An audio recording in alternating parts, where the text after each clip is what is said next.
Assalamualaikum warahmatullahi wabarakatuh.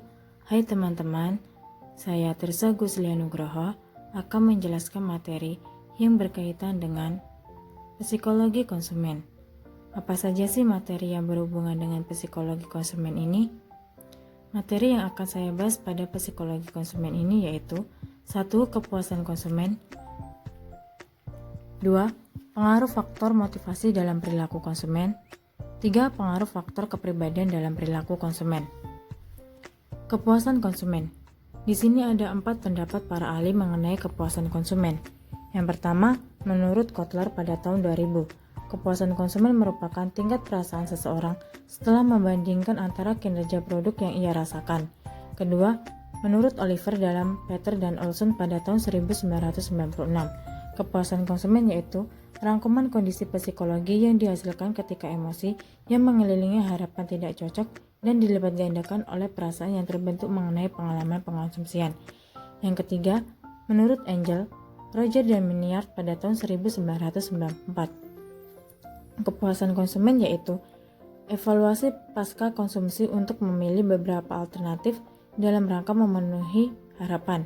Yang keempat, menurut Westbrook dan Riley dalam Ciptono tahun 2005, kepuasan konsumen merupakan respon emosional terhadap pengalaman yang berkaitan dengan produk atau jasa yang dibeli. Nah, dari beberapa pendapat tersebut dapat kita simpulkan bahwa definisi kepuasan konsumen yaitu tingkat perasaan seseorang setelah membandingkan kinerja produk yang dia rasakan sesuai dengan apa yang diharapkan dari konsumen tersebut. Komponen kepuasan pelanggan. Yang pertama, adanya respon, tipe, dan intensitas. Kepuasan konsumen merupakan respon emosional dan juga kognitif. Intensitas responnya mulai dari sangat puas dan menyukai produk sampai sikap yang apatis terhadap produk tertentu. Yang kedua, fokus. Fokus pada performasi objek disesuaikan pada beberapa standar. Nilai standar ini secara langsung berhubungan dengan produk, konsumsi, keputusan berbelanja, penjualan, dan toko. Yang ketiga, waktu respon. Respon terjadi pada waktu tertentu seperti setelah konsumsi, setelah pemilihan produk atau jasa, dan berdasarkan pengalaman akumulatif. Durasi kepuasan mengarah kepada berapa lama respon kepuasan itu berakhir. Ciri-ciri kepuasan konsumen menurut Kotler pada tahun 2000. Yang pertama, loyal terhadap produk. Konsumen yang puas cenderung loyal, di mana mereka akan membeli ulang dari produsen yang sama. Yang kedua, adanya komunikasi dari mulut ke mulut yang bersifat positif. Komunikasi dari mulut ke mulut yang bersifat positif yaitu merekomendasikan kepada calon konsumen baru dan mengatakan hal-hal yang baik mengenai produk dan perusahaan. Yang ketiga, perusahaan menjadi pertimbangan utama ketika memiliki merek lain. Konsumen ingin membeli produk lain, maka perusahaan yang telah memberikan kepuasan kepadanya akan menjadi pertimbangan yang sangat utama. Elemen kepuasan konsumen menurut Wiki tahun 1994. Yang pertama yaitu expectation. Harapan konsumen terhadap suatu barang atau jasa telah dibentuk sebelum konsumen membeli barang atau jasa tersebut. Jadi pada saat proses pembelian dilakukan, konsumen berharap bahwa barang atau jasa yang mereka terima sesuai dengan harapan dan keinginan mereka. Yang kedua, performan. Pengalaman konsumen terhadap kinerja aktual barang atau jasa ketika digunakan tanpa dipengaruhi oleh harapan mereka. Ketika kinerja aktual barang atau jasa berhasil, maka konsumen akan merasa puas. Yang ketiga, comparison. Hal ini dilakukan dengan membandingkan harapan kinerja barang atau jasa sebelum membeli dengan persepsi kinerja aktual barang atau jasa tersebut. Konsumen akan merasa puas ketika harapan sebelum pembelian sesuai atau melebihi persepsi mereka terhadap kinerja aktual produk. Yang keempat, confirmation atau disconfirmation. Harapan konsumen dipengaruhi oleh pengalaman mereka terhadap penggunaan merek dari barang atau jasa yang berbeda dari orang lain. Confirmation terjadi bila harapan sesuai dengan kinerja aktual produk. Namun sebaliknya, disconfirmation terjadi ketika harapan lebih tinggi atau lebih rendah dari kinerja aktual produk. Macam-macam kepuasan konsumen. Kepuasan konsumen dibagi menjadi dua. Yang pertama, fungsional. Kepuasan yang diperoleh dari fungsi atau pemakaian suatu produk, misalnya karena makan membuat perut kita menjadi kenyang. Yang kedua, kepuasan psikologikal, yaitu kepuasan yang diperoleh dari atribut yang bersifat tidak wujud, seperti perasaan bangga karena mendapatkan pelayanan yang sangat istimewa dari sebuah rumah makan yang mewah. Faktor-faktor yang mempengaruhi kepuasan konsumen menurut Lupioadi tahun 2001. Yang pertama, kualitas produk. Produk dikatakan berkualitas bagi seseorang jika produk itu dapat memenuhi kebutuhannya. Yang kedua, kualitas pelayanan. Konsumen akan merasa puas bila mendapatkan pelayanan yang baik atau yang sesuai dengan harapan. Yang ketiga, emosional. Konsumen akan merasa puas ketika dia dipuji oleh orang lain karena menggunakan merek atau harga yang mahal. Yang keempat, harga. Produk yang mempunyai kualitas yang sama tetapi menetapkan harga yang relatif murah akan memberikan nilai yang lebih tinggi. Yang kelima, biaya. Konsumen yang tidak perlu mengeluarkan biaya tambahan atau tidak perlu membuang waktu untuk mendapatkan suatu produk atau jasa cenderung puas terhadap produk atau jasa yang ditawarkan tersebut. Pengaruh faktor motivasi dalam perilaku konsumen. Apa itu motivasi? Motivasi adalah kegiatan dalam diri seorang yang mendorong kegiatan individu untuk melakukan kegiatan-kegiatan tertentu yang berguna untuk mencapai tujuan. Macam-macam motivasi dibagi menjadi dua. Yang pertama yaitu motivasi positif, menyangkut kebutuhan need, keinginan want atau hasrat, contohnya diskon, hadiah, dan pelayanan yang optimum. Yang kedua yaitu motivasi negatif, misalnya ketakutan atau fears, dan keengganan atau aversion. Contohnya yaitu standar pembelian dalam jangka atau batas waktu yang telah ditentukan. Proses motivasi menurut Setiadi tahun 2003. Yang pertama yaitu tujuan. Perusahaan harus bisa menentukan terlebih dahulu tujuan yang ingin dicapai, baru kemudian memotivasi konsumen ke arah tersebut. Begitu juga dari sudut konsumen. Konsumen memiliki kebutuhan misalnya rasa lapar, maka produsen atau penjual memotivasi konsumen untuk membeli produknya. Yang kedua, pemahaman kepentingan.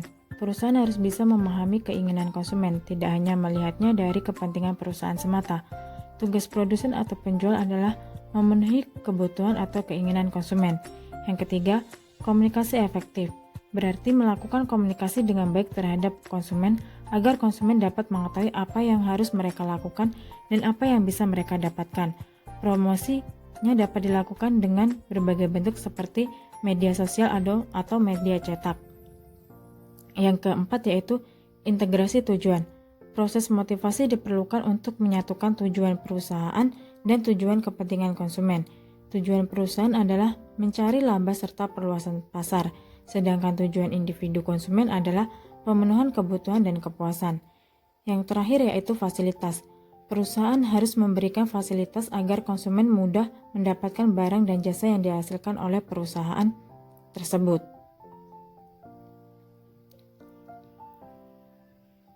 Metode dan bentuk pemberian motivasi dibagi menjadi dua. Yang pertama, metode langsung, yaitu motivasi yang diberikan secara langsung kepada setiap konsumen untuk memenuhi kebutuhan serta kepuasannya. Metode ini bersifat khusus seperti bonus, tunjangan, penghargaan terhadap pelanggan, dan sebagainya. Yang kedua, metode tidak langsung, yaitu motivasi yang diberikan hanya berupa fasilitas-fasilitas yang mendukung serta menunjang gairah konsumen untuk melakukan pembelian, seperti pelayanan yang memuaskan. Pengaruh faktor kepribadian dalam perilaku konsumen. Apa sih itu kepribadian? Kepribadian dapat didefinisikan sebagai ciri-ciri kejiwaan dalam diri yang menentukan dan mencerminkan bagaimana seseorang berespon terhadap lingkungannya. Kepribadian cenderung mempengaruhi pilihan seseorang terhadap suatu produk. Sifat-sifat dasar kepribadian yang pertama yaitu kepribadian mencerminkan perbedaan individu. Kepribadian merupakan konsep yang berguna karena memungkinkan kita untuk menggolongkan konsumen ke dalam berbagai kelompok yang berbeda atas dasar satu atau beberapa sifat. Yang kedua, kepribadian bersifat konsisten dan bertahan lama. Suatu kepribadian umumnya sudah terlihat sejak manusia berumur anak-anak. Hal ini cenderung akan bertahan secara konsisten membentuk kepribadian ketika kita menjadi dewasa. Yang ketiga yaitu kepribadian mengalami perubahan. Kepribadian dapat mengalami perubahan pada berbagai keadaan tertentu, karena adanya berbagai peristiwa hidup seperti kelahiran, kematian, dan sebagainya. Kepribadian seseorang berubah tidak hanya sebagai respon terhadap berbagai peristiwa yang terjadi tiba-tiba, tetapi juga sebagai bagian dari proses menuju ke kedewasaan secara berangsur-angsur. Teori kepribadian yang pertama yaitu teori Freud, yang kedua teori kepribadian neo-Freud, dan yang ketiga teori sifat.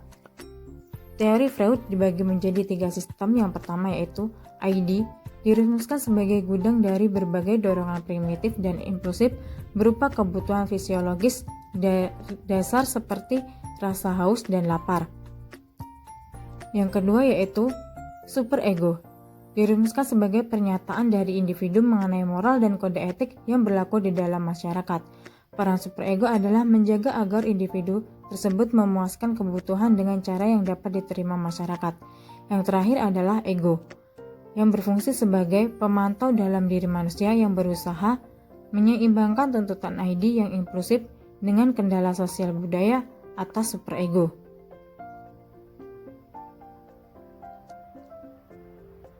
Yang kedua, teori kepribadian neo-Freud percaya bahwa hubungan sosial menjadi dasar pembentukan dan pengembangan kepribadian. Alfred Adler memandang manusia berusaha supaya dapat mencapai berbagai sasaran yang rasional yang disebut dengan gaya hidup. Sedangkan yang ketiga, teori sifat terutama bersifat kuantitatif atau empiris. Teori ini memfokuskan pada pengukuran kepribadian menurut karakteristik psikologis khusus yang disebut sifat, yang didefinisikan sebagai cara yang khas dan relatif bertahan lama yang dapat membedakan orang dari individu yang lainnya.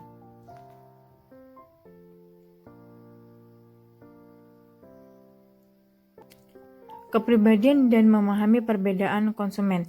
Yang pertama yaitu keinovatifan. Para peneliti konsumen telah berusaha menyusun instrumen pengukuran untuk menaksir tingkat keinovatifan konsumen karena ukuran sifat kepribadian tersebut. Yang kedua, dogmatis adalah sebuah sifat kepribadian yang mengukur tingkat kekakuan atau versus keterbukaan yang ditunjukkan individu terhadap hal yang belum dikenal dengan baik. Yang ketiga, karakteristik sosial atau karakter sosial adalah sifat kepribadian yang berkisar dari pengarahan diri sendiri dan pengarahan oleh orang lain. Para konsumen yang diarahkan oleh diri sendiri cenderung menyandarkan pada nilai-nilai atau standar dalam diri mereka sendiri dalam menilai berbagai produk baru dan kemungkinan menjadi konsumen yang inovator. Mereka cenderung berbeda, terutama iklan yang menekankan sifat-sifat produk dan manfaat pribadi.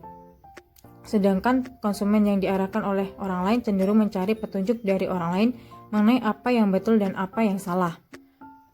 Faktor yang mempengaruhi karakteristik pribadi dan pengambilan kepuasan pembeli yaitu umur dan tahapan dari hidup, yang kedua pekerjaan, ketiga situasi konsumen, dan yang keempat yaitu gaya hidup. Terima kasih, semoga dapat bermanfaat. Wassalamualaikum warahmatullahi wabarakatuh.